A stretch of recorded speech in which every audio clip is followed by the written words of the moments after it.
Get in, nerds. We're playing Victoria 3. Just gonna get us past the... Oh, both of these songs are kind of downers. Alright. There we go. One from the OST. It occurs to me that even while building, we have a significant cash surplus here. So I think I'm just gonna go ahead and queue up some more buildings. See what we can sell abroad.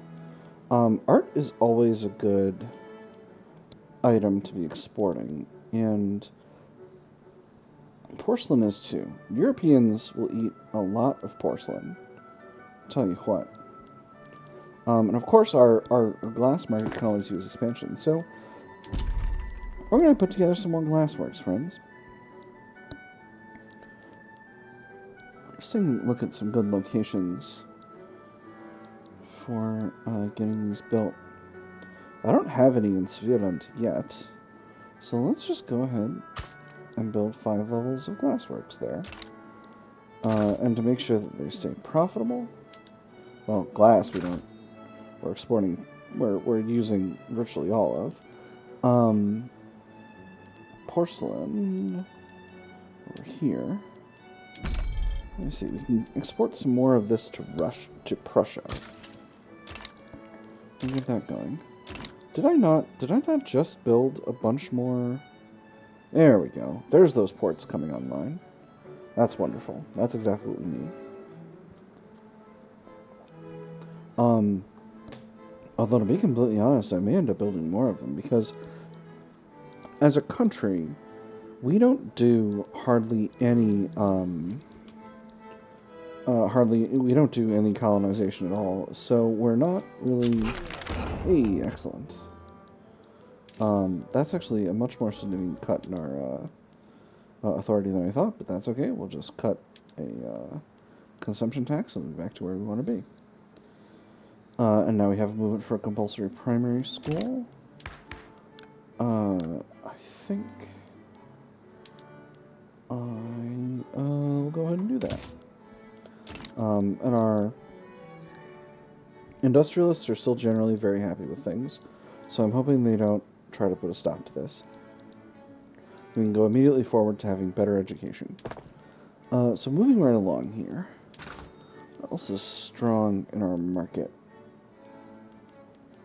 That's good. We could use more steel, although that will use more coal. So I want to be careful about that. Let's see here. Are we exporting any lead? We're not. Does anyone... So I'm just going to take a little bit of time to look around the other markets and to see what lead looks like. French market lead is looking... Where is it? Here it is. Lead's looking just fine. British market. What's the British market need? Hardwood. We can definitely take advantage of that. And engines. Oh, interesting. British market has an engine shortage. Come on. And an art shortage, obviously. There's rubber, but we can't do much about that.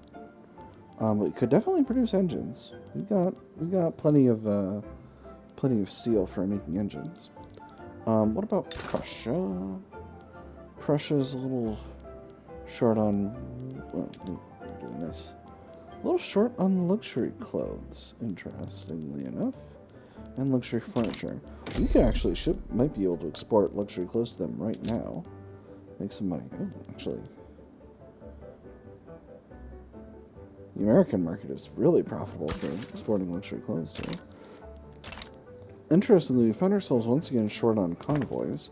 So I think we're just going to go ahead and do another port expansion and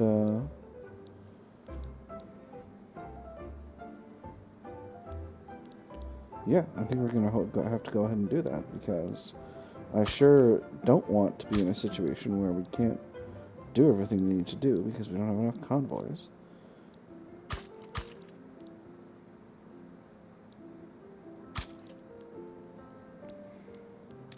That's another expansion of 5. Let's go up to a nice even 30 levels of ports total.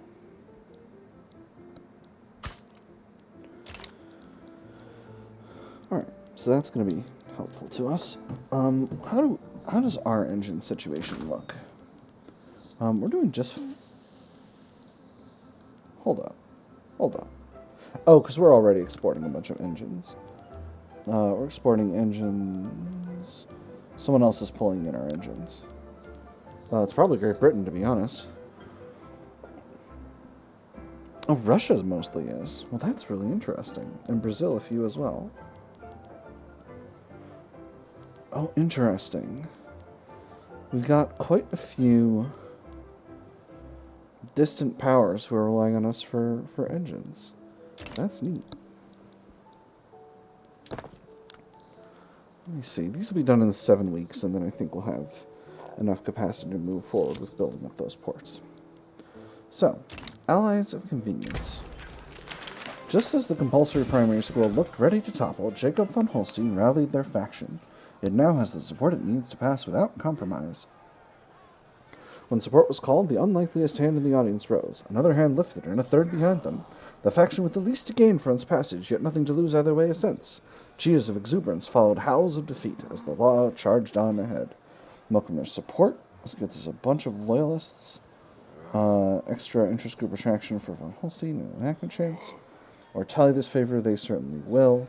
We get interest group pop attraction for both Jacob von Holstein, who's landowners, and the trade unions. I'm going to go with...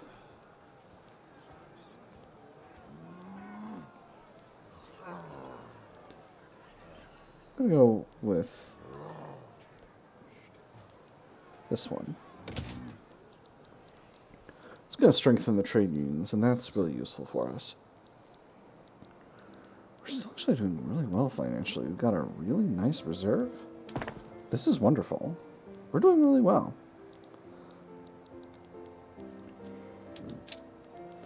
We're still pretty high on prestige. In fact, we've outclassed Prussia, which is a strange and rare situation. And if we're able to get another... Well, we've got quite a ways to go before we're really challenging the United States, but we could definitely get there.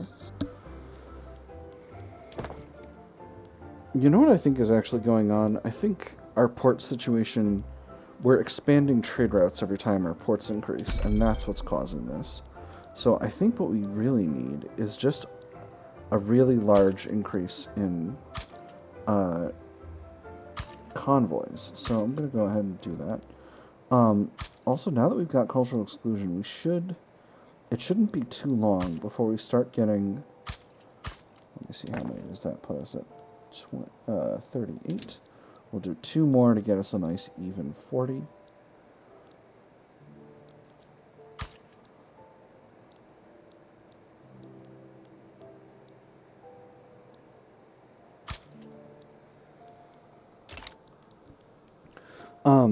Since we went to Cultural Exclusion and our standard of living is pretty high, it's likely that we'll start getting immigration from various areas in Europe into Scandinavia.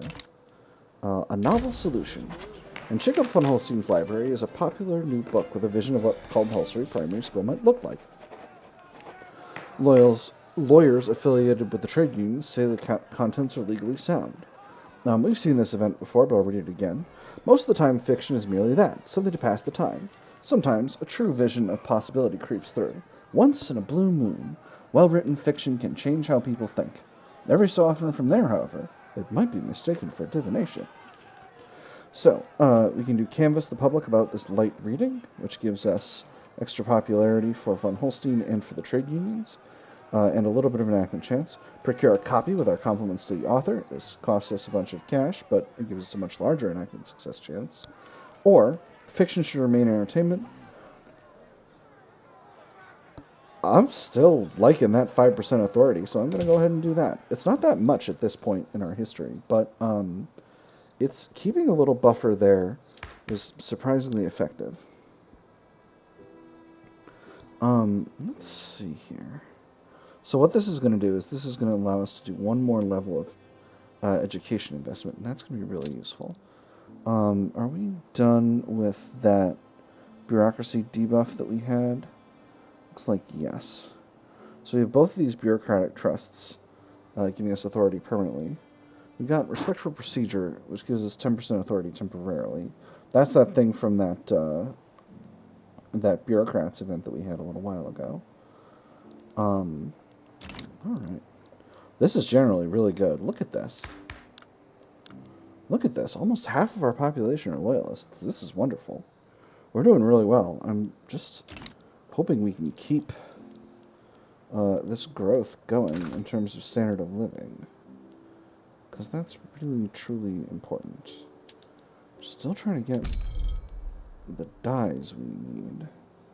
Let's see, where's it profitable to import from? Let's see, from Vietnam. A little bit from Bali. Maguindanao. Siak. And Kutai. Should give us plenty of buffer to work with here. Laws and study, wonderful. That's the first step passed. Oh. Ah, right. Yes, so because we increased our glassworks, we're now a little short of lead. That's okay. Oh, excellent. Steel railway cars. That's wonderful. So I'm just going to go ahead and queue up a bunch more levels of lead mines. Not that many, though, actually. I have to do 5, but I think we only need 4.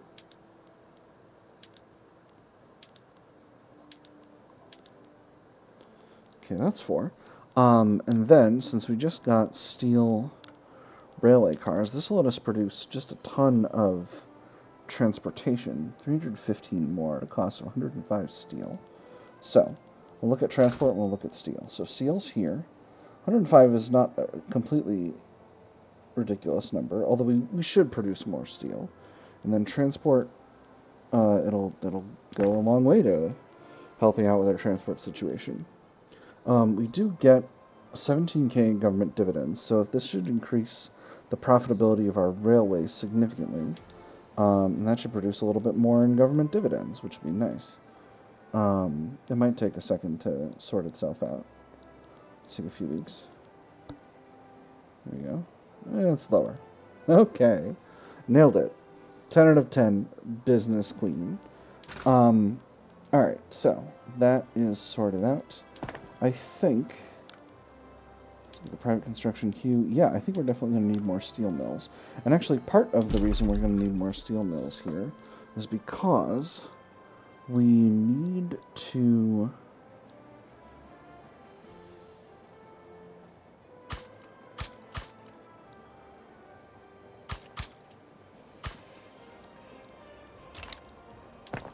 That's 8 levels of steel mills I queued up. 1, 2, 3, 4, 5, 6, 7, 8. Is because I think it's time for a construction industry increase. And part of the reason I'm saying that is because our investment pool is increasing significantly. And that means that we can afford to increase the size of the overall construction industry. It's going to put us in a little bit of a shortage financially while we work it out. But in the long term, it's going to be very important. So... let's go ahead and put one here in Jotunland, one here in Svealand, one in eastern Norway, one in Scania, and one in Zealand. A clause is coming to town.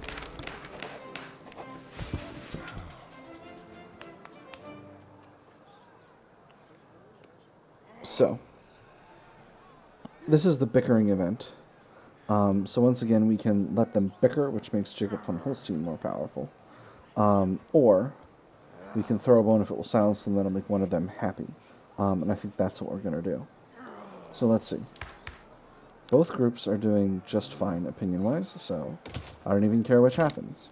Again, I'm trying to avoid giving too much stuff to our guy Jacob von Holstein because his interest group is the landowners. And if he makes them powerful, that could be a problem. Because the landowners tend to get in the way of any kind of reform agenda. I'm just going to go and intersperse our lead mines here. Just to get those going. And then we can put these steel mills up ahead just a bit. That'll make sure that gets done. Needlessly complicated? Perhaps, but still fun. Is there anywhere we can get more coal? Because as we increase our overall steel output, our coal needs continue to go up. We finally got a buffer of convoys, which is important. Oh, it's going back down again. Amazing. I hope our market is able to tolerate all this. Hey, Greenland finally sorted out its civil war situation. Wow.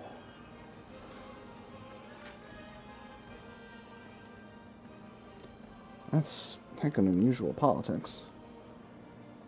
Curious. Anyway, let's take a look at the rest of the world here.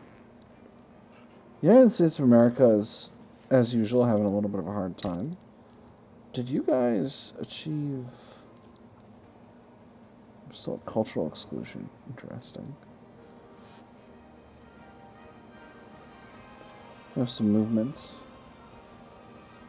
We've gone to interventionism and protectionism. That's typically not. That's not typical for the United States. A clause is coming to town. Didn't we just do this? Let's do it again.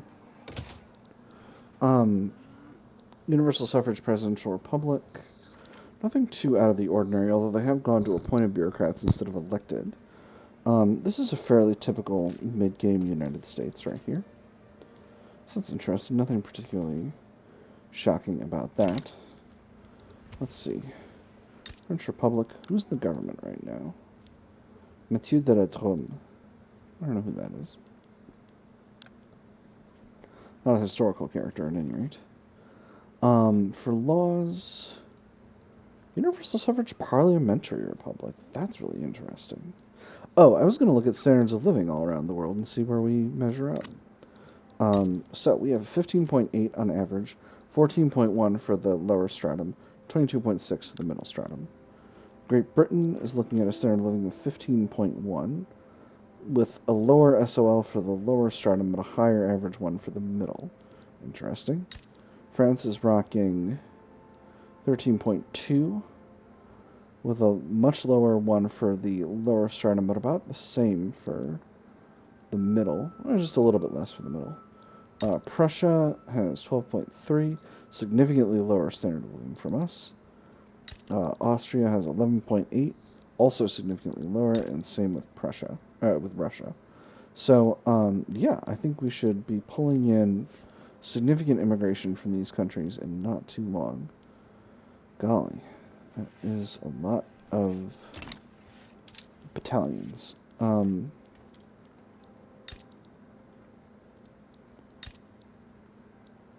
It's Russia. Russia's got a huge army. Electric telegraph. That's a fun little tech. Wonderful. So that's in the military technology. That is not hugely effective. We should queue up something for after we've gotten modern nursing. And I think it's going to be... Can you do something in military?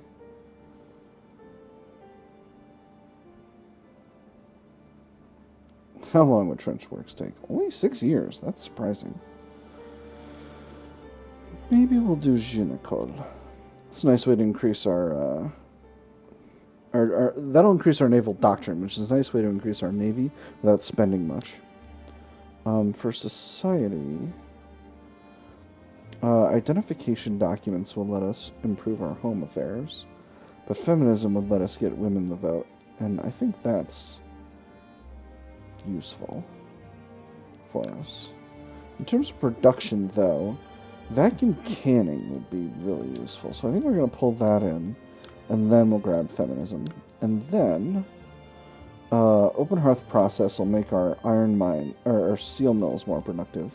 And then reinforced concrete will make our construction more productive. So, just to give you a sense of what that means, the Bessemer process consumes 35 coal per level and 60 iron and outputs 90 steel.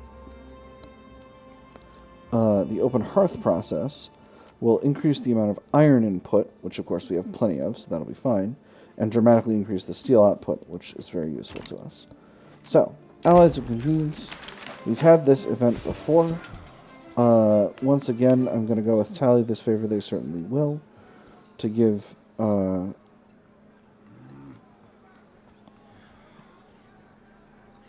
interesting. Wait, no. I want to do this one, because Norwegian pops are much more popular in our... Does that matter? Nah, we've got really high loyalists. Let's do this one. This one is better. We're at 54%, so we should be increasing in overall enactment chance as we go along here.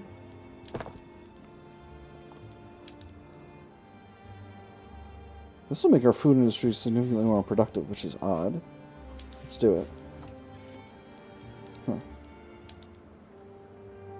Why are you so unproductive?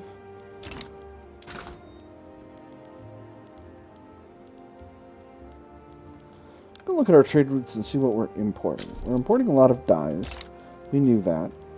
A lot of coal, a lot of sugar. A lot of wine, a lot more coal. Dyes, coal, silk. Dyes, sulfur. That's right, because we don't produce any of our own sulfur. Coal, dyes. Okay, alright. I was just basically making sure that we're not importing anything we can produce more of ourselves, because if we can produce more of it ourselves, then that's a really good reason to produce more of it ourselves. Excellent. 1 success, 2 successes out of 3 complete for Compulsory Primary School, and then we'll be ready to go with that. I think in preparation for that, I'm going to go ahead and throw down some additional levels of government offices. We've basically run through our labor available in Svirant. So where do we have labor available? We have quite a bit in Jotunland. So we'll do that. That's where we'll build that stuff. I just noticed that we have an additional method available for our arts academies. And I'm going to go ahead and press that button to get us outputting more art. And as you just saw, our art output, our art academies became unproductive. So I'm going to sell some art to the British, because they love that stuff. As a result, we're using photography now.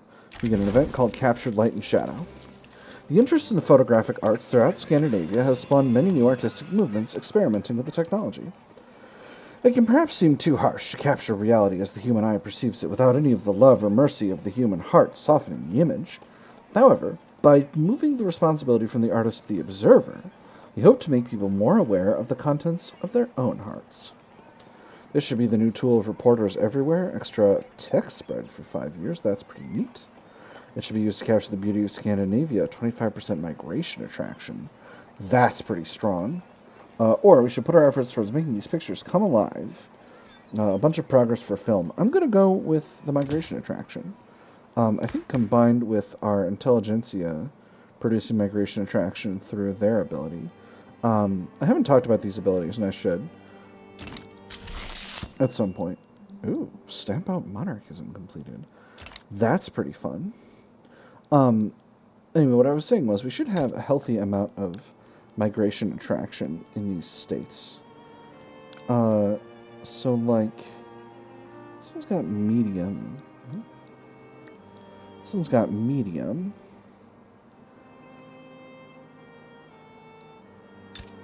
Medium here, 37, medium 31.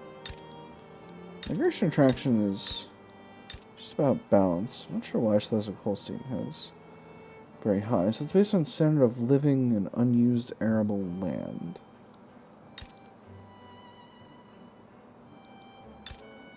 So it's being produced largely by standard of living and by trade centers? No, it's just the presence of trade centers. Well,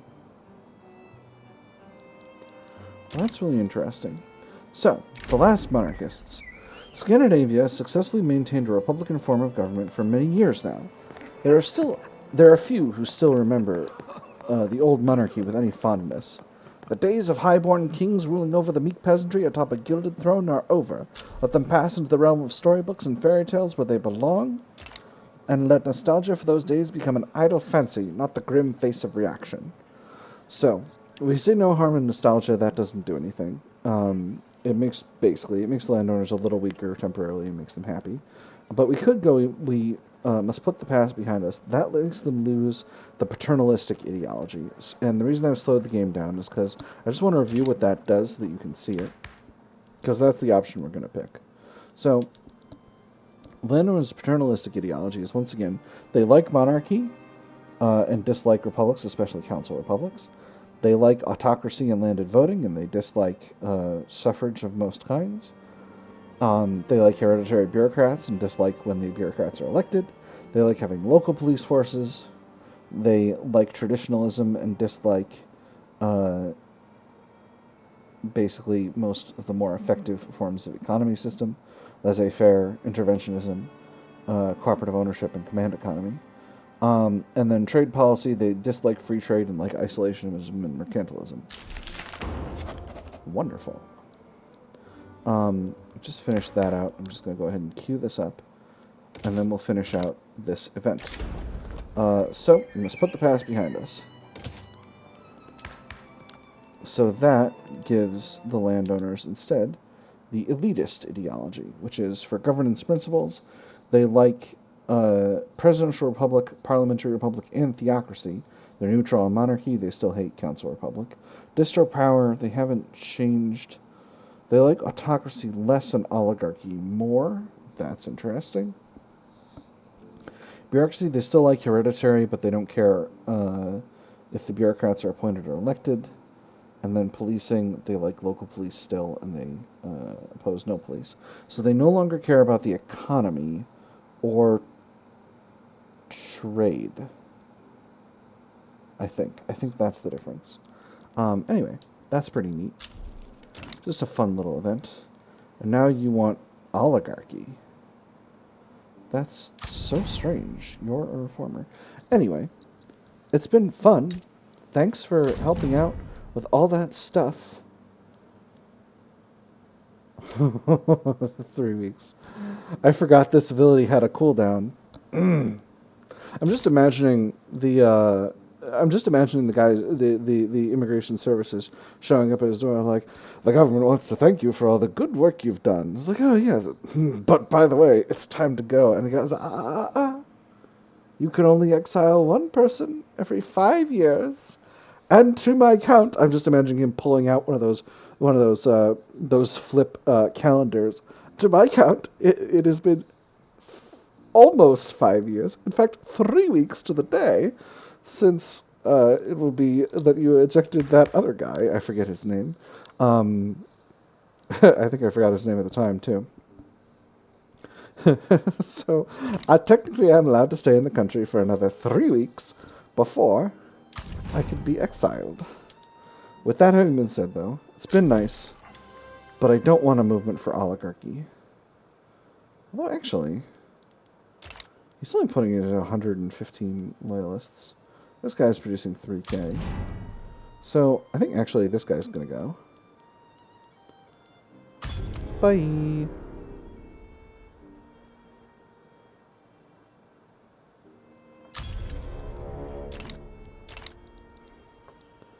It's gonna make some of our rural folks salty, but otherwise, things will be just fine.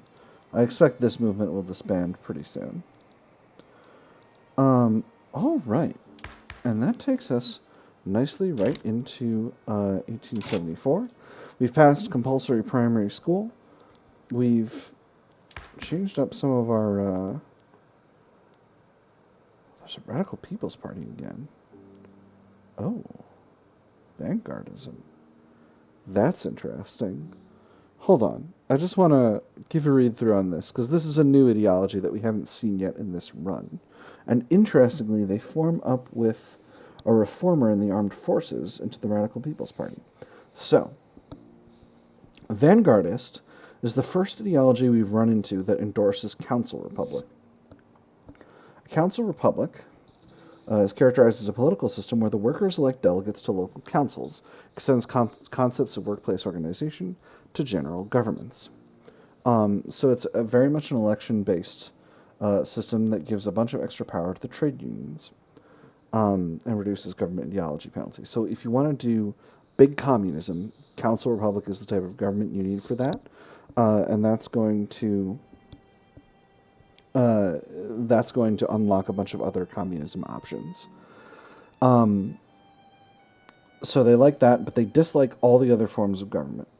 Next, for distro power, so these are vanguardists. The leader believes in achieving a socialist society through a vanguard party of dedicated radicals. Okay? So they like single-party states and technocracies. They oppose universal suffrage and anarchy, and they strongly oppose all the other forms of voting.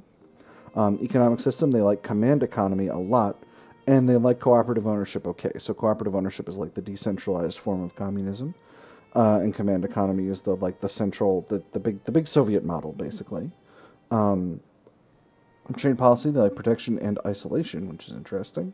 Although I guess that meshes with the Soviet model once again, because Soviet Russia did kind of operate that way during World War II to a certain extent, except for the whole Lend-Lease thing, which is not exactly trade in the same way. And then land reform, they like collectivized agriculture, and they dislike all of the ones that put at least some that put ownership of at least some of the land into the landowners and capitalists. So that's vanguardism, and that means we're potentially going to see more flavors of communism as the game goes on. So that's interesting. Anyway, just wanted to alert that to you. I don't think we're necessarily going to go that option. We'll see. It's been a while, and getting to communism is pretty difficult from the place we are. We might end up doing it, but again, since this is going to be a relaxed run, I'm not going to do anything too controversial, at least early on enough. It's still 1874, so the potential for conditions in Scandinavia to change is a lot from here to, say, the 1910s, when it becomes a lot more likely to do something like that.